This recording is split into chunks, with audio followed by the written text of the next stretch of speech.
The story of Dr. Kildare.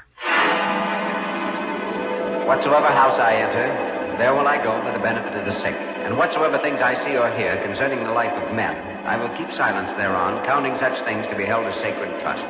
I will exercise my art so... The story of Dr. Kildare, starring Ayres and Lionel Barrymore. Metro-Goldwyn-Mayer brought you those famous motion pictures. Now this exciting, heartwarming series is heard on radio.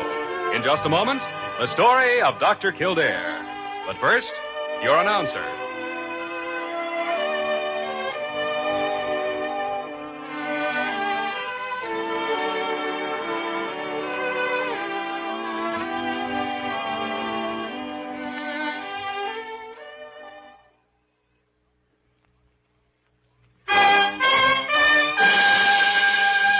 Now, the story of Dr. Kildare, starring Ayres as Dr. Kildare and Lionel Barrymore as Dr. Gillespie. Jimmy, have you been to the children's orthopedic ward lately? No, not in several weeks, I guess. Why? Because it's so overcrowded, we had to turn away 4 youngsters this week. Oh. There were no beds for them. Yeah, had no money to enlarge the ward either. Yeah. I guess it does take donations to add rooms to a hospital, but it seems to me that you can always squeeze in a few extra beds somehow. Does, huh? Diana's waiting in the children's ward for me now. Come along and see for yourself.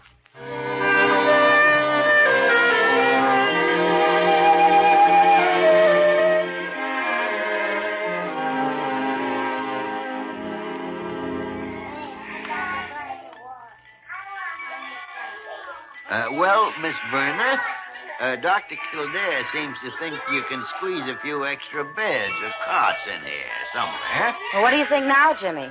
Now that you're here. Diana, I'll admit it's so crowded you can hardly walk between the beds. We should take this up with Dr. Carew.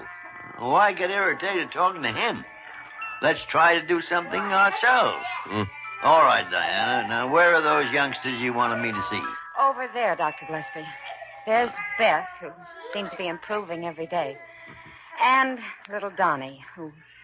Well, he just doesn't seem to want to get better. Donnie, probably needs a pep talk, eh, Doctor? He needs something, I guess. Something that's not in the textbooks. All right, Diana, let's see the girls. Certainly, Doctor.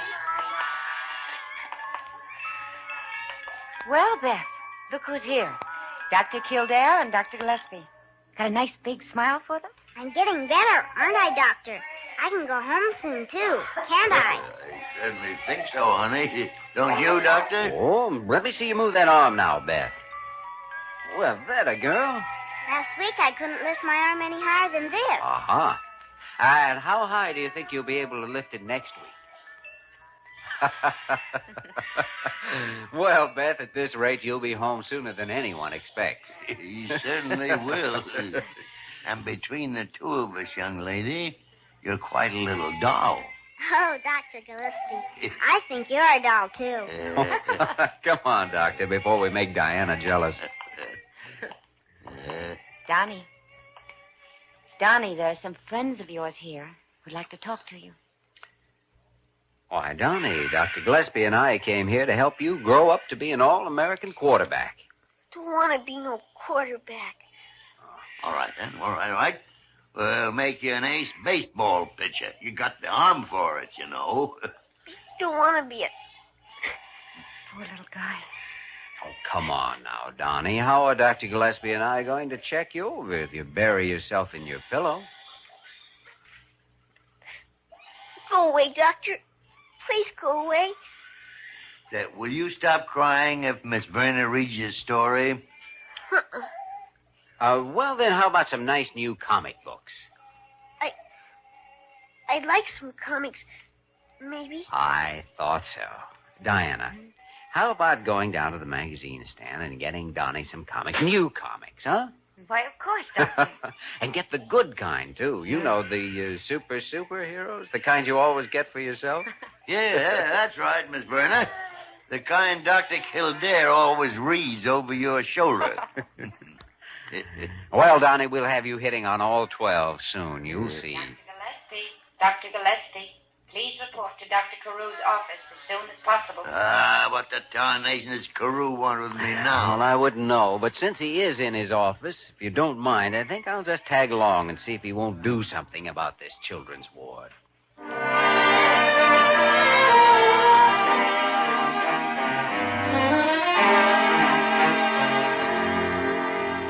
Dr. Carew, I came along with Dr. Gillespie because I'd like to discuss the conditions in the children's orthopedic ward. I am fully aware of them, Dr. Kildare, and I'm trying to find a solution. But at the moment, I haven't time to talk about kiddies. Kiddies. Why the tarnation do some people have to call them kiddies? Is there anything wrong with calling them children? Not at all, Dr. Gillespie, not at all. But I'm afraid I'll have to ask you to postpone this discussion. You see, we have a patient entering the hospital this morning who will require your complete attention as well as Dr. Kildare's. Ooh. And who is the millionaire that can afford that kind of attention? I am about to tell you his name, but in the very strictest of confidence. Yeah? He is a man I am sure you know as well as 150 million other Americans. Our patient, gentlemen, is none other than Buck Houston. Who? Houston, Doctor. Buck Houston. Well, with Carew involved, I knew there'd be a buck in it someplace. Oh, no, Dr. Gillespie. Buck Houston happens to be to the current generation what Dead-Eye Dick was to yours. Well, how old do you think I am? Well, let's say old enough to be getting mellow, Doctor. However, to bring you completely up to date, Buck Houston is the country's #1 cowboy actor. By the great horn spoon. A cowboy? Yes, indeed. Well, Dr. Carew, what about Buck Houston? He's here in New York to make personal appearances. And his physician, a former colleague of mine, just telephoned from Hollywood to tell me that Mr. Houston is entering Blair General Hospital on his recommendation. Well, what's wrong with this actor? Trying to wear a 10-gallon hat on a 5-gallon head? Not at all. From what I gather, he's suffering a severe back or leg injury. Oh, probably fell off a horse. I don't believe so, Dr. Kildare. However, he'll be here within the hour, and I'm expecting both you and Dr. Gillespie to examine him, and furthermore to remember that there is to be absolutely no publicity. Anytime you got a case in the hospital, Carew, where there's no publicity, I'll be there just out of sheer curiosity.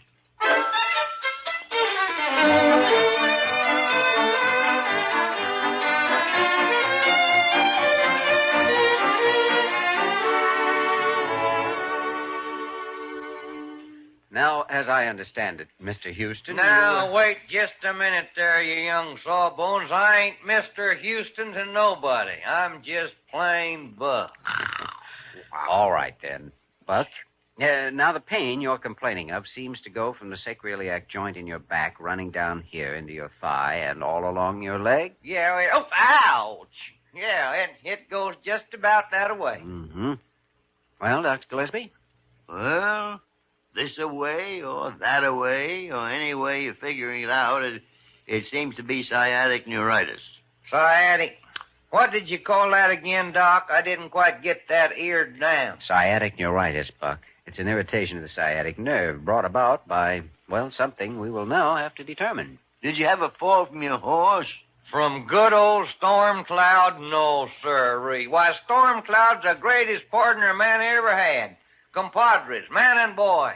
Ever since he is a colt, me and Storm Cloud has been just like that. Uh-huh. Well, then, have you any idea what might have caused it? No, I ain't. But I'm telling you, this hurts so bad I'm about to throw a rubber-tail hissy fit. I don't even know whether I'm going to be able to ride my show, and that would sure disappoint a heap of kiddies. Kiddies? Why, Doc, now don't tell old Buck that you don't like young'un. I just don't like anyone calling young-uns kiddies. Miss Verner, would you take the blankets off, Mr. Houston? Certainly, Doctor. What you up to, Doc? Oh, just a few preliminary tests, Buck. Shouldn't bother you at all. He hopes. How's that? Tain't no better, tain't no worse. Yeah, no diminution of the ankle reflexes. Try the Lesage test, Doctor. Good idea. Here. Now, hold on there, Doc. Now, what you doing with my leg? Just moving it up towards your abdomen. That hurt? Well, no, don't hurt none. It sure ain't comfortable, neither. Diana, will you call X-ray and arrange for a series of plates on Mr. Houston? Yes, Doctor. Complete set on the lower back, especially sacroiliac. Yeah, and while you're at it, nurse, have 'em run a Pantapac myelogram for lesions. Well, goodness, Doc, that there sounds real serious. You know us old sawbones. Try to make everything sound serious. What we want to do, Buck, is not only relieve you of this pain, but stop your condition from becoming any more serious so you can get to your show. That's right. We wouldn't want you to disappoint them there kiddies.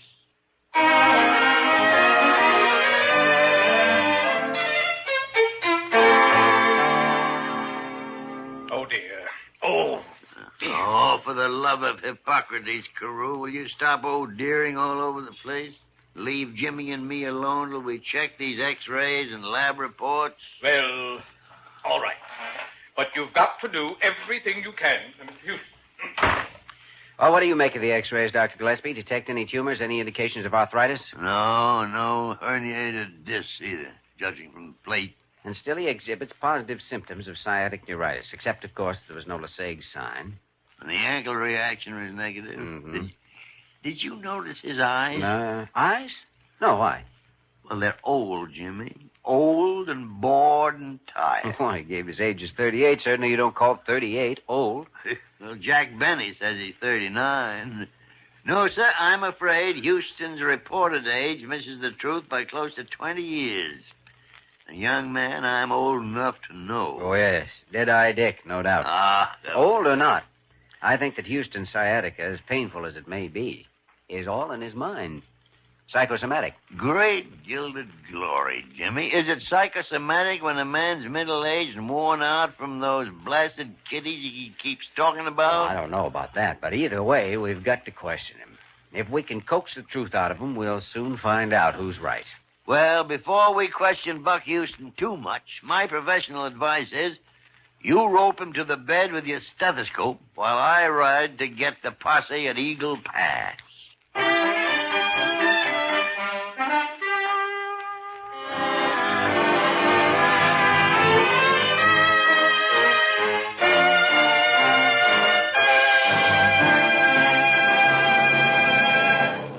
We return to the story of Dr. Kildare in just a moment.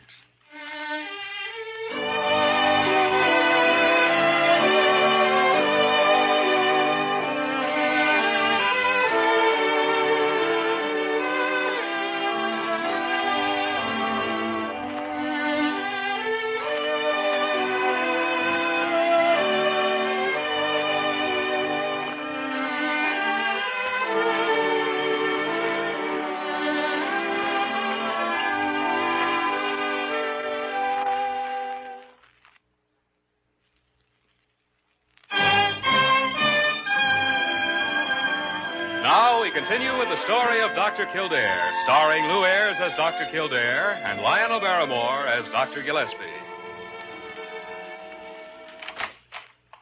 Well, the two old sawbones, come in, come on in. Afternoon there, howdy, partner. Buck, Dr. Gillespie and I would like to talk to you confidentially. You mean, compadres, that you've cut sign on this thing that's got poor old Buck bedded down? Buck, I'm sorry to tell you this, but we think that between us, we have. Sorry, shuckings. This is the happiest day of my life. Now, today may have started out that way, Buck, but what Dr. Gillespie and I are going to tell you, we don't think is going to be particularly good news. You mean I ain't going to be able to make my show? And I'm going to have to disappoint all them thousands of kiddies? No, you're going to be able to make your show. Buck, there's nothing wrong with you that isn't in your mind. Oh, now look here, Doc. You know, there's an old saying out west that goes, you can't fool a horsefly. And here in the hospital, Buck, you can't fool the doctor. Well, my stars and slippers, are you aiming to say that something's anti-godling with me upstairs in my head? Oh, certainly not. At least not the way you mean. Buck, the way I figure it, for some reason, you're resentful of being the popular hero that you are. And that's brought about a deep sense of guilt inside you. Besides, you can't fool an old man. And, Houston, you're past 50, and you know it. Well, I'm a got-eared sifficat. You know, this isn't a pleasant thing to have to tell a patient. But we're not denying that you are suffering from a mentally induced sciatica. Because no matter how it's induced, sciatica is painful, very painful. Well, I know, but... Now, if you'll cooperate with us, let down your hair, Buck. Dr. Kildare and I hope we can show you what's causing this sciatica and get you out of here feeling like a new man. Yeah, now that's pretty far and square, ain't it, partner? Well, doggone it. That gummit, I didn't never think... Well, Buck, have you got the intestinal fortitude to face the truth? Oh, what's the use? You've hit the nail right on the head. By the great horn spoon, Jimmy. You hear that?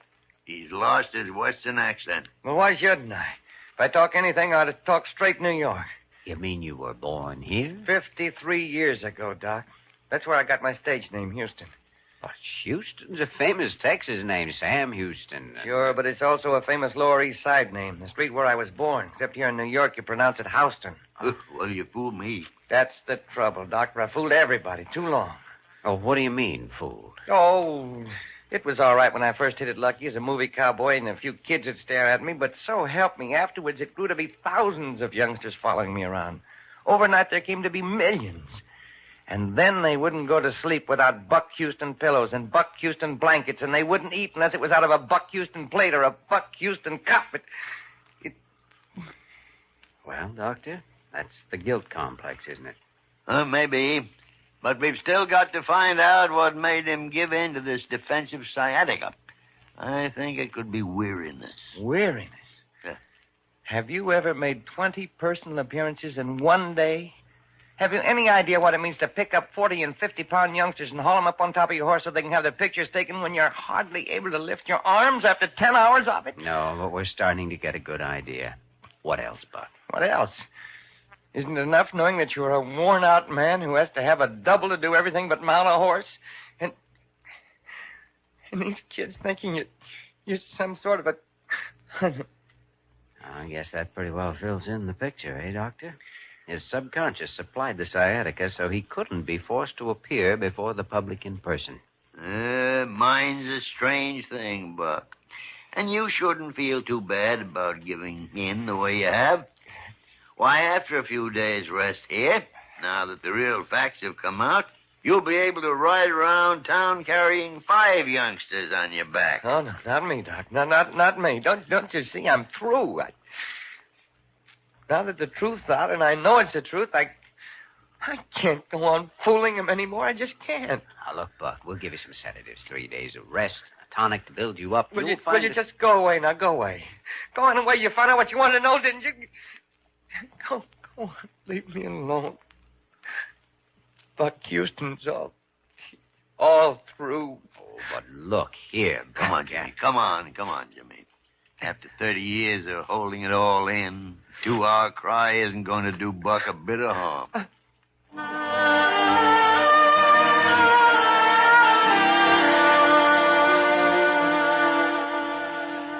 Dr. G, why do you refuse to face facts? Between us, we made Houston face facts, and now he wants to throw his whole life away. Quit. Well, why shouldn't he quit? He's tired. He's old. I know, but I'm tired, and you're aging. But are we quitting? Oh, tarnation, Jimmy. Why should Buck go on? He can afford to retire. Best thing that could happen. Well, Doctor, maybe retirement seems more attractive to a man of your years, your mellow years. But for me and for Buck Houston, there's still a lot left in life, and whether you will help or not, I'm going to try to make him realize it. For his own sake and the kiddies.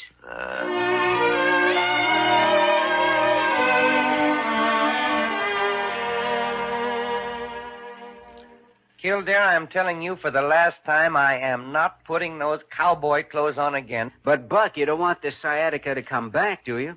We have a very strong feeling that if we can take an X-ray of you wearing those cowboy clothes and those high-heeled boots, it may show that the boots or something else cause a pressure on a nerve, which means the sciatica can come back again anytime as long as you live. No. Oh, come on, Buck. Slip into that cowboy regalia and walk down to the X-ray lab with me. But you told me the thing was all in my mind. I know we did, but now we think we may have made a mistake. And if we did, we want to correct it. Well, you already took X-rays, dozens of But them. not with your clothes on, don't you see? And we think that's where we made our mistake. Well, Buck? Okay, if you say so. After all, you're the doctor. That's the spirit. I'll get out while you're getting dressed, and then I'll take you down for your last trip to X-ray.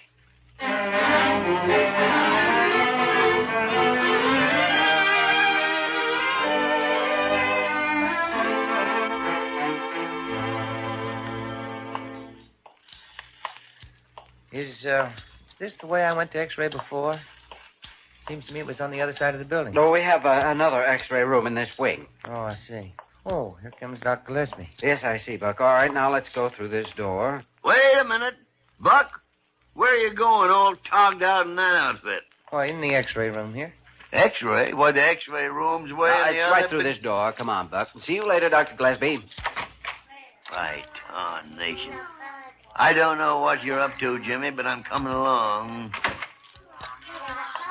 Hey, Doc, this isn't X-ray. This place is full of youngsters. X-ray, well, maybe it is, Jimmy. I can see clean through you right now. Children, will you quiet down, please? Because Dr. Gillespie and I have a surprise for you. Now, see who we brought to visit?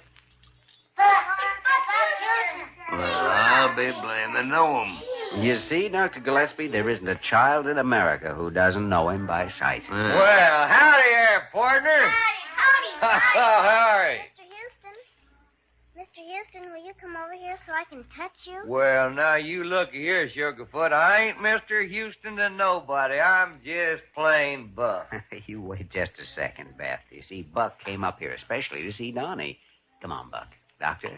Now what? Donnie? Donnie, we brought someone here who wants to meet you. You can't fool me. Nobody wants to meet me. What? Why, what is that? Why, I come all the way from my ranch here to New York just to meet the littlest big man I ever heard about. What's his name, Doc? Donnie O'Brien. All the way to New York to meet Donnie O'Brien.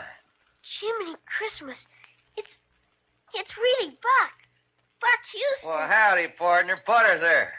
Golly. Gosh. Come on up here, son. Old Buck wants to get a good look at you. Easy does now. There we are. Well, what do you think, Buck? Hasn't Donnie got the makings of a real He-Man cowpuncher? Why, I ain't never seen a better one. And by darn, if his folks will let me, I'd like to sign him up to a lifetime contract right now. Wrangling horses and punching cattle on my ranch. Gee willikers, Buck. Do you mean it? Tell him he's got to get well first. What's the matter, Buck? I bet you don't mean it. When you say that to Buck Houston, Donnie, you better smile. Old cornball. But I was just thinking now, Donnie. You got to get well first. You reckon you can do that for your old partner, good old Buck? Oh, gosh, Buck. Sure I can get well. I can get so well they'll let me out of here next week. Well, I don't know about next week, Donnie, but I think if we take Buck back to Dr. Gillespie's office now, we can have him put his name to that contract, and we'll guarantee delivery of a perfectly healthy Donnie O'Brien to the Double Bar X Ranch by the end of next month.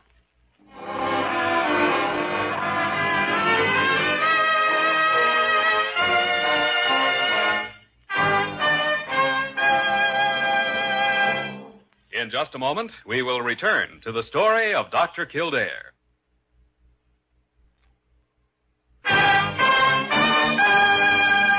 And now, once again, the story of Dr. Kildare, starring Lou Ayres as Dr. Kildare and Lionel Barrymore as Dr. Gillespie.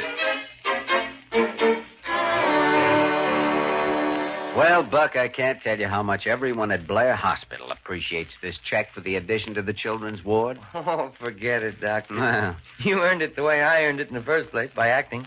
You call him an actor? Well, I sure do, and a convincing one at that. The way he talked me into thinking I was going to X-ray. Well, when a man's got his mind made up where a thing's a fact, sometimes takes a little white lie to show him the real truth. Mm-hmm. Do you think that youngster, Donnie, is going to get well now? oh, no question about it. Buck, not only did you give that youngster the desire to live, but you gave him something much more important. You gave him hope. You don't have to be young to have hope. But if you've got hope, you've got a mighty good chance of staying young. Yeah, and I'll say yes to that. Well, goodbye, Buck. And, don't forget those seats you promised us for your show. Oh, why, compadres, the last man that accused Buck Houston of forgetting a friend's buried now. Up on Boot Hill. Well, by tarnation, you've forgotten something. And I'm not signing your discharge from this hospital till I get it. Till you get it? Oh, what is it, Doc? You're not leaving here till I get a picture, personally autographed and reading. To the old sawbones, Doc Gillespie, and all the kiddies. Signed, your faithful compadre, Buck Houston.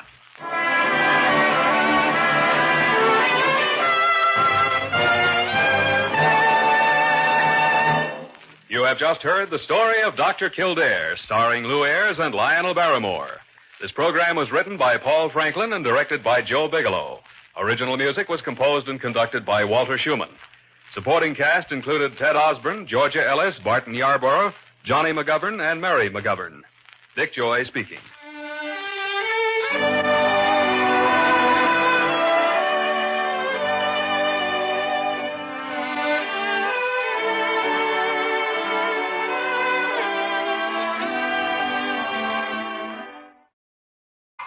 All right, Diana. Now, where are those youngsters you wanted me to see? Over there, Dr. Gillespie. There's Beth, who seems to be improving every day. And little Donnie, who... Well, he just doesn't seem to want to get better. Donnie, probably needs a pep talk, eh, Doctor? He needs something, I guess. Something that's not in the textbooks. All right, Diana, let's see the girls. Certainly, Doctor. Well, Beth, look who's here. Dr. Kildare and Dr. Gillespie. Got a nice big smile for them? I'm getting better, aren't I, Doctor? I can go home soon, too. Can't I? I certainly think so, honey. Don't you, Doctor? Oh, let me see you move that arm now, Beth. Well, that a girl. Last week I couldn't lift my arm any higher than this. Uh-huh. And how high do you think you'll be able to lift it next week? Well, Beth, at this rate, you'll be home sooner than anyone expects. He certainly will. And between the two of us, young lady, you're quite a little doll. Oh, Dr. Gillespie, I think you're a doll, too. Come on, Doctor, before we make Diana jealous. Donnie. Donnie, there are some friends of yours here who'd like to talk to you. Why, Donnie, Dr. Gillespie and I came here to help you grow up to be an all-American quarterback. Don't want to be no quarterback. All right, then.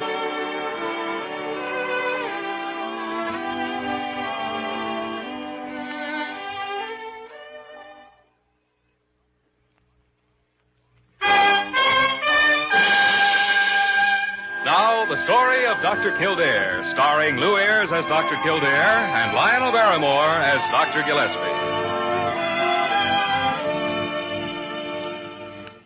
Jimmy, have you been to the children's orthopedic ward lately? No, not in several weeks, I guess. Why? Because it's so overcrowded, we had to turn away 4 youngsters this week. Oh. There were no beds for them. Yeah, and no money to enlarge the ward either. Yeah. I guess it does take donations to add rooms to a hospital, but it seems to me that you can always squeeze in a few extra beds somehow. Does, huh? Diana's waiting in the children's ward for me now. Come along and see for yourself.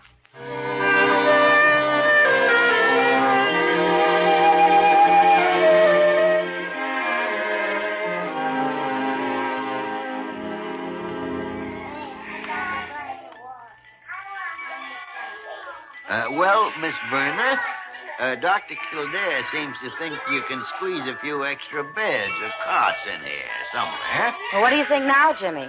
Now that you're here. Diana, I'll admit it's so crowded you can hardly walk between the beds. We should take this up with Dr. Carew. Why get irritated talking to him? Let's try to do something ourselves. The story of Dr. Kildare. Whatsoever house I enter, there will I go for the benefit of the sick. And whatsoever things I see or hear concerning the life of men, I will keep silence thereon, counting such things to be held as sacred trust. I will exercise my art so... The story of Dr. Kildare, starring Lou Ayres and Lionel Barrymore. Metro-Goldwyn-Mayer brought you those famous motion pictures. Now this exciting, heartwarming series is heard on radio. In just a moment, the story of Dr. Kildare. But first, your announcer.